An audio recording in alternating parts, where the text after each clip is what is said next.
Lagi dalam kolam koi Adi, channel yang membahas mengenai kolam koi dan koi kesayangan kita.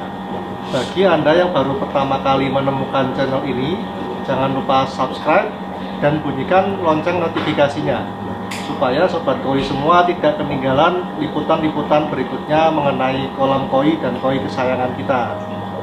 Pada pagi ini saya akan mengulas salah satu kolam koi yang cukup unik di daerah Surabaya. Kolam ini milik Om Hindro. Saya perkenalkan, silakan Om Hindro memperkenalkan diri ke sobat koi di seluruh Indonesia. Nama saya Hindro.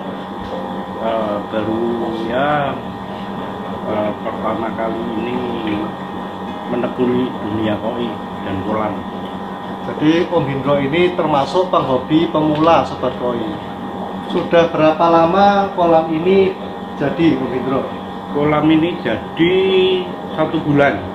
Kemudian saya isi air dan baru minggu lalu ikan masuk ke kolam ini. Jadi baru 1 minggu ikan masuk ke kolam. Ini Om Hindro bisa tertarik untuk memelihara koi dan bikin kolam, idenya dari mana? Saya lihat dari YouTube ya. Saya lihat-lihat di YouTube ada kolam dengan berbagai macam tipe ya. Itu kemudian saya tertarik untuk mengisi halaman kecil di belakang rumah saya ini untuk menjadi kolam koi, dan saya memilih yang Japanese style. Nah, ini kolam koinya memang unik sobat koi. Jadi minimalis, memanfaatkan space yang ada di taman belakang rumah. Konsepnya ini Japanese gitu. Bisa diceritakan Om, ini kenapa jembatan, pohon-pohonan, ini gimana konsepnya? Kalau saya lihat di YouTube ya, itu konsep Japanese style itu ada beberapa ikonnya ya. Contoh ada jembatannya, ada bonsai, kemudian ada gazebo, ada lampu kayak Jepang tapi belum sempat terpasang ya. Kemudian batu-batuan, batu putih, itu kurang lebih ikon yang ada di Japanese style seperti itu. Jadi ini belum final ya Om, masih dikembangkan lagi, nanti makin banyak variasinya, lampu-lampu ya. Ya, masih ada beberapa ikon yang belum saya pasang ya. Contohnya lampu salah satunya ya. Lalu ini Om, saya dengar ini dibuatnya banyak dari bahan bekas gitu Om. Itu bisa diceritakan apa? Ya, kebetulan saya habis memperbaiki renovasi rumah ya. Itu banyak barang-barang sisa, barang-barang bekas yang mestinya harusnya dibuang ya. Cuma saya manfaatkan untuk bikin kolam. Contoh, jembatan ini sisa WC dari renovasi rumah. Kemudian di bawahnya itu ada kusen aluminium yang diganti. Kemudian saya bikin balok bawah jembatan. Termasuk teralis itu bisa jadi dasar kolam, dasarnya waterfall. Kemudian juga pondasi jembatan itu dari teralis bekas. Di tulangan cornya ya, ya, ya. Jadi ini menarik sobat koi. Jadi selama ini yang khawatir bahwa kalau buat kolam koi itu biayanya mahal, ternyata salah. Ini Om Hindro sudah membuktikan dari bahan-bahan bekas bisa menghasilkan kolam minimalis yang secantik ini sobat koi. Lalu kita coba mengulas kolamnya ya Om. Ini kolam Om Hindro ukurannya berapa Om?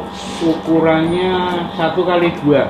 1x2, kedalamannya 1 meter. 1 meter ya. Berarti ini kapasitas airnya 2 ton. Untuk pompanya sendiri berapa? Pompa pakai 8.000. Pompanya 8.000 ya sobat koi. Berarti flow rate-nya ini 4 kali. Kolamnya 2 ton, pompanya 8.000 LPH. Ini sudah sangat maksimal karena flow rate minimal yang dibutuhkan itu 2,5, minim sekali 1,5 sobat Sobat Koi. Kalau 4 kali tempatnya Om Indro ini maksimal sekali gitu. Lalu untuk chambernya sendiri ada berapa ruang? Ada 4 ruangan. Ya. Yang pertama jaring lain sama beras, kemudian ada jubol sama batu apung, Ya. terus ada kerang jahe. Kerang jahe di terakhir yang bersama pompa ya.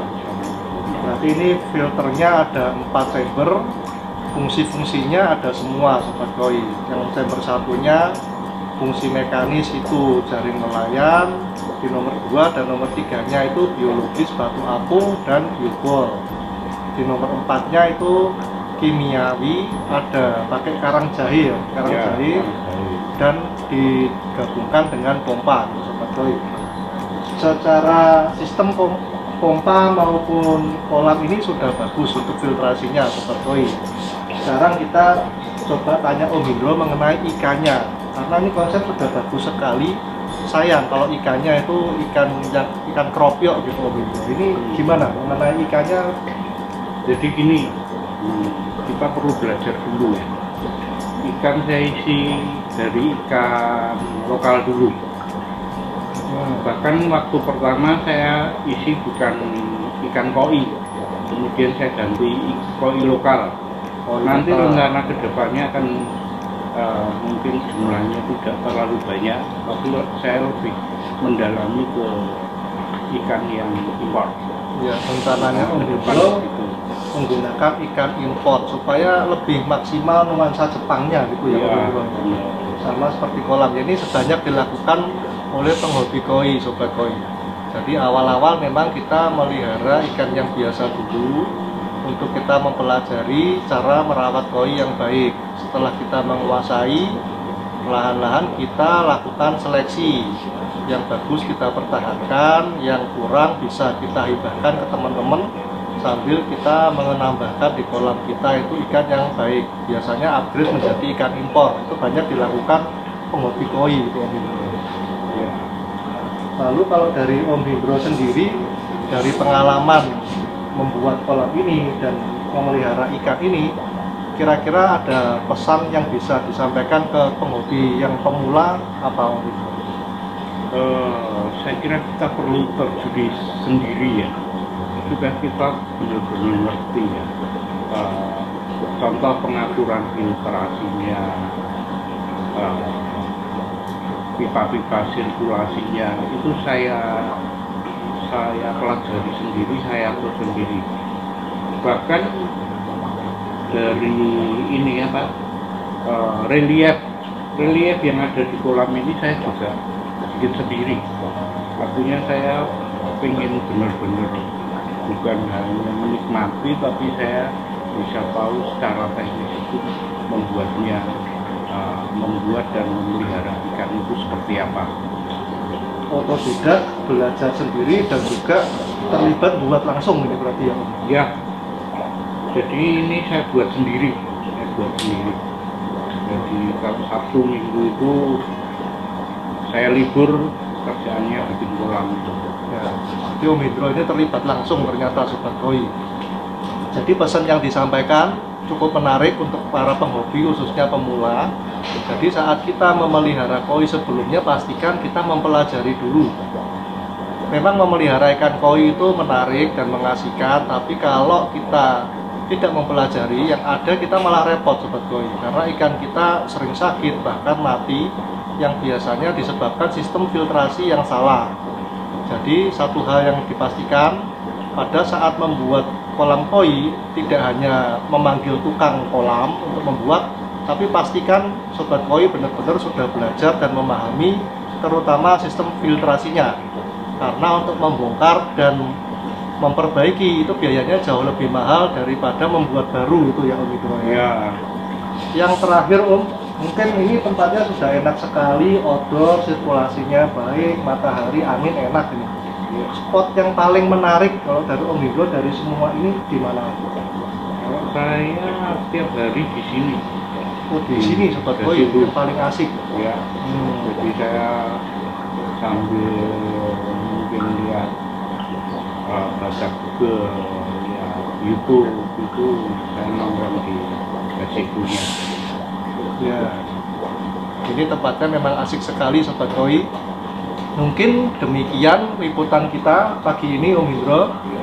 Terima kasih masukan-masukannya. Semoga liputan ini bisa menginspirasi juga untuk Sobat Koi yang lain, terutama penghobi pemula yang akan membuat kolam. Semoga informasi ini bermanfaat, dan Sobat Koi jangan lupa untuk like dan subscribe dan share channel ini ke rekan-rekan yang lain. Yang terakhir, semoga kolam koi kita dan ikan koi kita selalu sehat dan berbahagia. Sampai jumpa lagi Sobat Koi. Terima kasih.